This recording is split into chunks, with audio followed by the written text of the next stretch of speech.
अस्सलाम वालेकुम, कैसे हैं आप? It's nice meeting you again. इतने अरसों के बाद.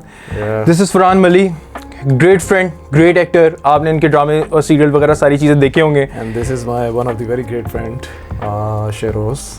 हम बहुत अरसे बाद मिल रहे हैं आज, and I think it's going to be a great day. Again, an honor, great friend, and almost mentor-like friend. Thank you, man. अच्छा, हम लोगों ने ये डिस्कस किया था. हेलो. चल रहा है. हम लोगों ने एक चीज़ डिस्कस की थी कि since we have a lot of vision, we have a very great vision regarding a lot of stuff, a lot of topics. I'm sorry, मैं तुम्हें काट रहा हूँ. तुम्हारे और मेरे विजन के बीच में ये mic is moving towards me. Maybe he's attracted to you or something. ऐसे कुछ भी हो सकता है. So you sounds a little sus. मगर dude, तमीज़ इंसान से बनो. बड़े ऐसे बात दोस्त है, ये ज़रूरी नहीं है. This is officially our first podcast. तो थोड़ी सी एडजस्टमेंट हो गई, कोई मसले की बात नहीं. And it's a natural process, वो तो होता रहता है. मगर we are gonna bring a lot of amazing और एंटरटेनिंग किस्म का कंटेंट है कि हम सारे ट्रेंडिंग और इंपॉर्टेंट टॉपिक पे सबसे पहले स्टार्ट करेंगे और डिस्कस करना कि क्यों बहुत सारी चीज़ ज़रूरी है. तुम सबसे मुश्किल टॉपिक मत निकाल लेना, आज पहला दिन है, सो मेक श्योर थोड़ा सा इजी हो. हाँ, मगर ये है कि लोगों के लिए हेल्पफुल होगा. एक क्वेश्चन मुझे बहुत ज़्यादा आता है रिलेशनशिप रिगार्डिंग, कि हम लोग जैसे फॉर एग्जांपल एक पार्टी है, वो दूसरी पार्टी को उस तरह नहीं पसंद करती, या वो जितनी एक्सपेक्टेशन एक पार्टी ने पाली हुई हैं, और उसके बारे में वो बहुत ज़्यादा एक डिप्रेशन में चले जाते हैं, या एक सेल्फ कॉन्शियस एटीट्यूड में चले जाते हैं, या इन्फीरियरिटी कॉम्प्लेक्स में चले जाते हैं कि इस तरह नहीं होना चाहिए, मेरे में क्या कमी है, ये सारी चीज़ें. तो उसके ऊपर थोड़ा सा एक लाइट थ्रो करेंगे, क्या होना चाहिए, क्यों होना चाहिए, किस लिए नहीं होना चाहिए. Involving mindset as well.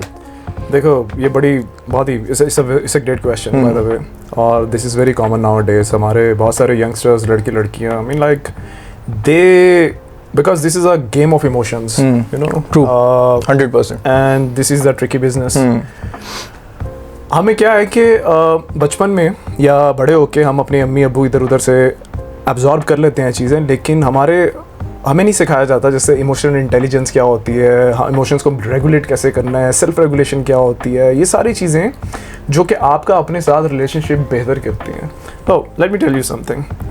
तुम एक बी पर्सन है, you like that person, this is very easy equation. Okay, now you understand that the quality of relationship you have with your own self, the depth you have with your own self is actually going to be same with the other person. True.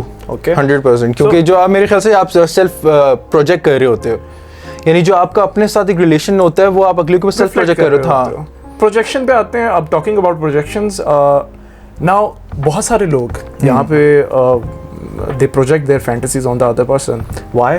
Because it makes them feel कि वो in control है, वो कभी भी यहाँ से बाहर निकल सकते हैं.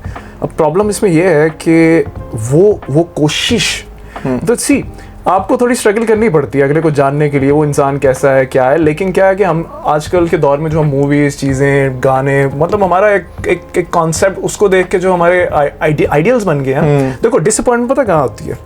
जब तुम्हारा वो जो आइडियल है, ठीक है, तुमने उस पर प्रोजेक्ट कर दिया, वो वैसा है नहीं, वो ऐसा है नहीं. सूनर और लेटर जब वो रियलिटी तुम्हें हिट करेगी, यू विल बी डिसअपॉइंटेड 100%. हाँ, और हम मेरे ख्याल से ब्रॉट अप भी इतने ज़्यादा मूवीज़, इंडियन मूवीज़ के थ्रू हुए हैं कि हमारे जहन में वो एक लैला मजनू वाला कॉन्सेप्ट बैठा हुआ है. जब आपको रियलिटी हिट करती है, जब आपको रियलिटी की सच्चाइयाँ पता चलती हैं कि लव के बाद भी बहुत सारी चीज़ें काउंट कर रहे होते हैं, जैसे कंपेटिबिलिटी बहुत ज़्यादा काउंट करती है, आपकी बहुत सारी और चीज़ें, इमोशनल कैपेसिटी, आपकी capability on par with another person है या नहीं. अगर वो चीज़ें आपको पता चलता है कि वो मूवीज़ की तरह इतना सिंपल नहीं होता कि लैला मजनू की तरह प्यार में पागल होकर भाग जाए और शादी कर ले. जब आपको दुनिया की सच्चाई और रियलिटीज हिट करती हैं, तब आपको पता चलता है. वेरी टॉक्सिक नाउअडेज, जो अपने आप के अंदर देखने के बजाय इन सब चीज़ों से इंस्पायर होके और उसको प्रोजेक्ट कर रहे होते हैं दूसरे इंसान के ऊपर, बिकॉज उनके अंदर बहुत सारी मेंटल इलनेसेस पैदा हो चुकी होती हैं, यू नो. और फिर जो आपने बात की कि वो फिर ego, listen, you have to beware from the people who have a fragile ego. Now listen very carefully. Fragile ego वाले लोगों से बच के रहना बहुत ज़रूरी है, क्योंकि they can manipulate you, they can love bomb you, they can make you feel like, oh my God, they really care about you, but actually they do not. They want to control you, they want to possess you, they want to be, you know, they have this kind of obsession going on underline. So बहुत सारी जगहों पे ये problem है. लड़कों के साथ बहुत ज़्यादा होता है, क्योंकि लड़कों का प्रॉब्लम यह है कि लड़के यहाँ पे आजकल के स्पेशली वो कोई गलती करते हैं वो इनवर्ड्स नहीं देखते. उन्हें लगता है ऐसा sign of weakness. Bro, it's not a sign of weakness, you have to look inwards, तभी तो तुम उस चीज की एक्सेप्टेंस दोगे, अवेयरनेस आएगी, so there is something you have to work on, right? You are just going, जैसे कहते हैं कि आप अपनी गलती भी एक्सेप्ट कर लो तो you are half way there. अगर आप अपनी गलती एक्सेप्ट करोगे, रियलाइज करोगे, तो फिर यू ऑब्वियसली आप फिक्स कर सकते हो। यहाँ पे जो मर्दों को ईगो है, ठीक है, उसमें वो एक्सेप्ट नहीं करने देती ना, वो क्रेडिट लेता है अपनी सक्सेस का सिर्फ मोस्ट ऑफ द टाइम, ठीक है? मैं जनरलाइज नहीं कर रहा, लेकिन नॉर्मली ऐसा है, ठीक है? बहुत कम लोग हैं, लड़के हैं या ऐसे, जिनको जो अपने ऊपर काम करते हैं, जो इस चीज़ को समझते हैं। और मेरे ख्याल से यही वजह है कि अब वो लड़कियां जो पढ़ लिख गई हैं, यू नो, जिनमें अवेयरनेस आ गई, चीज़ें आ गई, उनका एक स्टैंडर्ड यहाँ पे सेट हो गया यार। वो लड़के वहीं के वहाँ रह गए। And they are not very easy to manipulate. They can also be manipulated, but they are not very easy to manipulate. Bro, in relevance with the normal awam. मेरे ख्याल से वो एक अपॉर्चुनिटी को प्रेजेंट करती है कि टू बी बेटर, लेकिन लड़के ये चीज़ समझ नहीं पाते।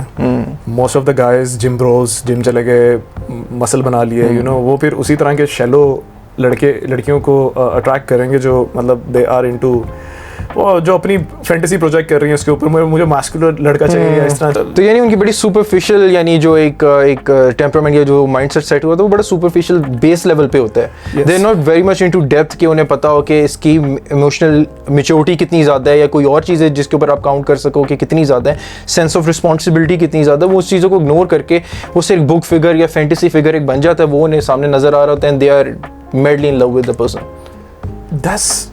That's true actually.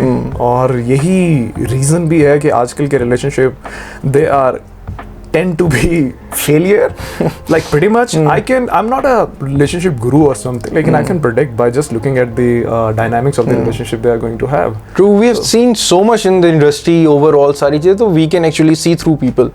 See, आजकल is just a transactional type thing. This is how it is.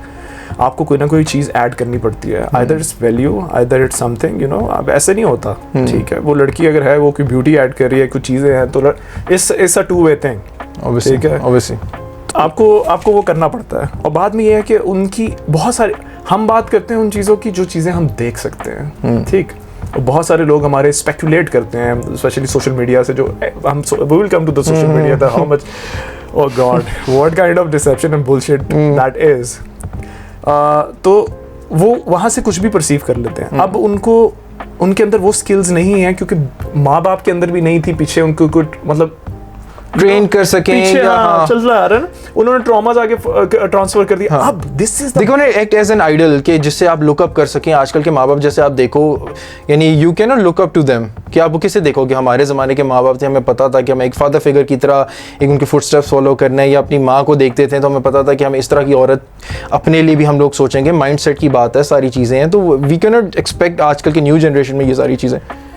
We can not expect, लेकिन आजकल का दौर में इंफॉर्मेशन बहुत ज़्यादा है। आई मीन लाइक आप खोल के देखो इंटरनेट में, I am overwhelmed, like information is like flowing for free, like it's for free bro. लेकिन हमें क्या है कि हम टिकटॉक पे इधर उधर जो चीप डोपामाइन है, you know, we just kept, this is just like just like it mimics to have some drug, 100%.